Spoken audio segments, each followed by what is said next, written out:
So this budget was billed as a once in a 100-year budget, responding in part, I would presume, with the once in a 100-year pandemic. And the question, therefore, is whether what the budget presented was appropriate at this point in time for what is required immediately. And those two issues are, one, ensuring that we're able to address the pandemic largely now through vaccination. And secondly, to see whether we can address the employment gap that has arisen as a result of what's happened last year. As most of you would know, there has been a reasonable recovery in terms of output, and we are close to getting back to pre-pandemic levels. However, that cannot be said to be the case for employment, where we are still lagging behind the pandemic levels and with substantial differences in terms of structure.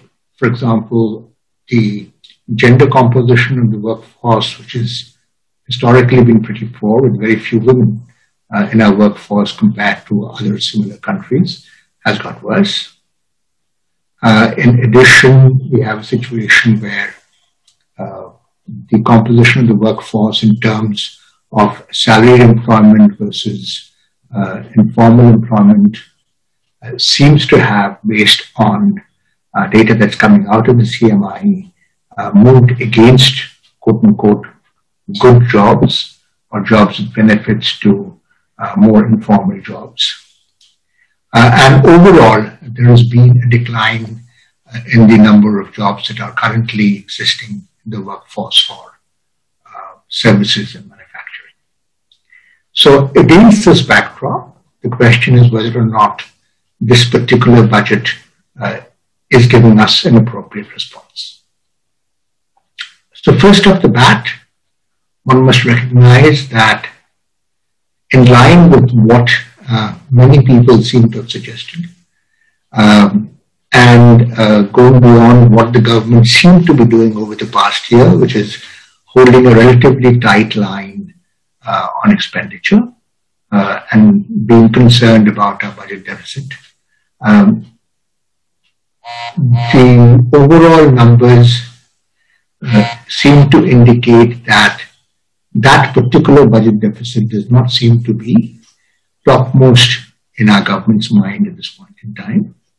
With the current year, that is the year ending in March 2021, the deficit looking to be in almost up to 10%, 9%. And then going forward, the number is going to be about 6.8% for next year. And it's only coming down to about 4.5% over the next 5 years. This compares to the targets set up by the previous FRPM Act, which is now going to be amended, which is about 3%. So in that sense, we are definitely jettisoning a fiscally constrained or fiscally conservative approach to this particular issue. In part, the numbers actually look higher than they actually are, because a big chunk of the increase in the deficit this year, as well as possibly next year, comes from the fact that we have historically had dues to large organizations with the Food Corporation of India, which have been below the line, what we call in our parlance off budget. And therefore they were not reported as part of the budget deficit, even they were liabilities of the government of India. What this budget does, in a welcome move towards transparency, is to bring those liabilities on board. And therefore, about 2% of the increase in the budget deficit is largely related to this recognition of past dues, which have now been brought on board. And in that sense, the number is not comparable to previous numbers and would need to be adjusted for these changes. The same would sort of perhaps apply for next year also. But even with that, it does seem to be a substantial increase in the deficit, and therefore the question is, what is the government doing with all this money that it's proposing to raise as part of the story? First off, as my colleague Ratin Roy notes, if you look at the overall numbers, you look at the revenue deficit and the fiscal deficit, you would find that the expenditure on capital is not really as much as would made out to be, and it's in some senses very similar to what it was earlier, proportionately speaking. So to essentially indicate that this is a capital intensive kind of budget is not perhaps fully accurate. It does not mean that that in itself is something that is not particularly desirable, because, for example, let us say the one-time expenditure that will be done on COVID vaccines, pegged at 35,000 crores, which would be transferred to states, is not a capital expenditure, but incredibly essential for putting our economy back on the rails. Similarly, a lot of other expenditure that might happen with respect to health may not qualify as capital expenditure, but would actually be quite important in getting structures back. But what we do see are two concerns that I broadly have. First, in terms of the broad announcements that have been made, the big ticket items have largely been, apart from the vaccination that I just mentioned, in health and wellness, which is a very large program to get piped drinking water into our cities. A large program similarly to handle fecal waste and solid waste. And in addition to that, a substantial ramp up, it would appear, in infrastructure spending. The expenditures on other items like education seem to actually have been scaled back a little bit, which is surprising, given the focus of this budget on inclusive growth and development. But to take the three items that have been put in place, one is not quite sure whether or not these expenditures, which are planned over a period of about 5 years, which is a good thing, it gives a certain perspective to the structure, actually have the institutions in place to be able to execute these kinds of structures, because historically these should be implemented through local governments. However, it's possible that they will be actually implemented through state government agencies. But even so, one of the issues that will therefore arise is that our cities will become less empowered and much more dependent on the state. So instead of, while we might have Atmanirbhar Bharat, we will have Nirbhar Nagar. The second issue is, even with that caveat, it is not quite clear that the institutions are in place to be able to absorb this increase in the kind of funding that is contemplated on these two aspects going forward. So that's the first issue. Have we essentially purchased the carriage before we have either a horse or a driver, and how long will it take for us to put those other elements in place? To contrast this with other institutions, for example, where this is important, if we look at issues like the NREGA, which is a inheritance from the previous government, but has proved to be relatively well implemented even by this government, more or less, and proved to be a real savior during the past year. It was able to absorb over 100,000 crores and provide support to a large number of people who had to go back and stay in their villages post the pandemic. And this was possible because the implementation machinery for NREGA is relatively well oiled across the country in different districts. And therefore, this sharp increase from around 60,000 crores to over 100, roughly around 110,000 crores, which is what is expected in the revised estimates, was possible to execute over the past year. One is not quite sure whether such a machinery exists for these two broad programs that are being laid out. On the question of infrastructure itself,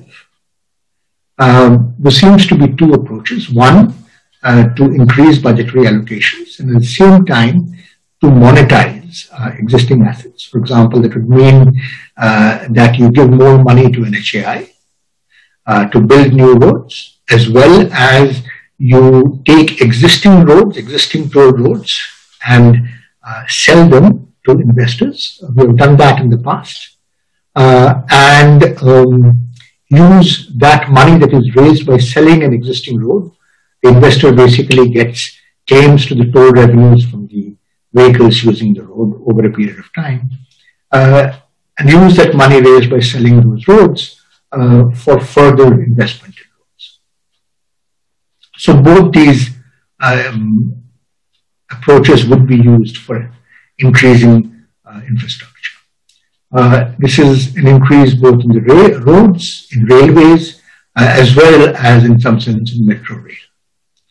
My worry on that count is that in the current moment, when we need relatively rapid and large increases in employment, I do not think this is an appropriate strategy.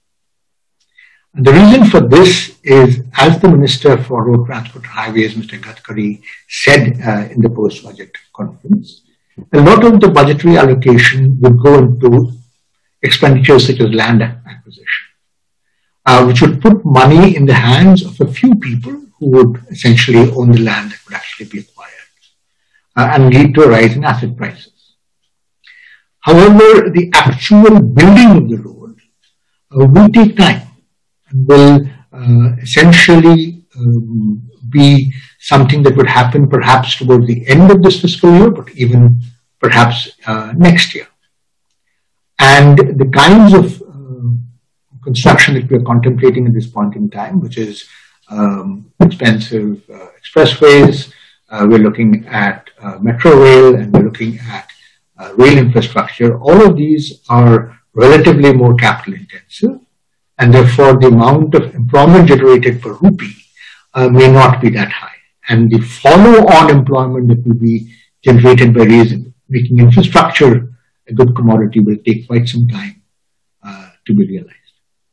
If, on the other hand, we had actually spent a smaller amount on enhancing maintenance across a broad range of central government and state government assets, in our national highways, in our rural roads programs, in our urban infrastructure, then I think you will be able to generate a lot more employment, as well as essentially ensure that existing assets life is improved, and immediate benefits could possibly ensue from that. Right? So what I would have suggested is, instead of the kind of investments that we've been seeing there, which could make sense a little further down the line, the idea would be to use the current moment to engage in a Maha maintenance mission, so to speak, to be able to generate both employment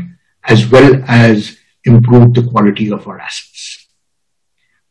So that's the issue as far as the investment in infrastructure is concerned. Finally, what I would like to say is, if you look at the past year, there have been certain groups which have been hurt relatively badly by the kind of impact on the economy that COVID has had.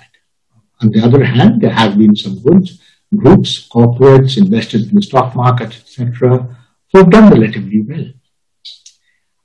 This particular budget, there are some, the odd mention of migrant workers and the expansion of one nation, one ration, and a couple of expansion of overall schemes towards them.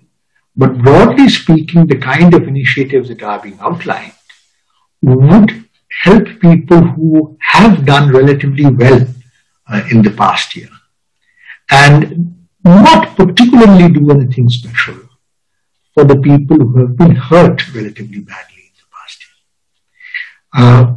The debate right now has been whether or not the economy recovery is V-shaped or whether it's K-shaped. And the K-shaped essentially means that one group of people recover quickly, while the other group of people recover much more slowly or even suffer a decline. And in this particular instance, it would appear that this government does not believe that the recovery is K-shaped and is doing very little to ensure that the people who's at the bottom half of the K, whose fortunes are not doing too well or even declining, are actually helped in a way to participate in the overall growth that's happening in the K-shaped, sort of the V-shaped economy that is happening to the GDP story. That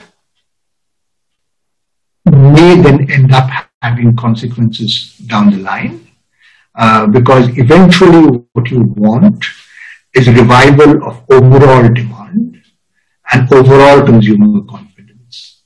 Because it's only when not only do people have money in their hands, which this government does not at this point in time seem to be providing through this budget, and two, when they have confidence that they can actually spend the money that they have, given their immediate past, that you will actually see a broad-based and sustainable recovery that is possible.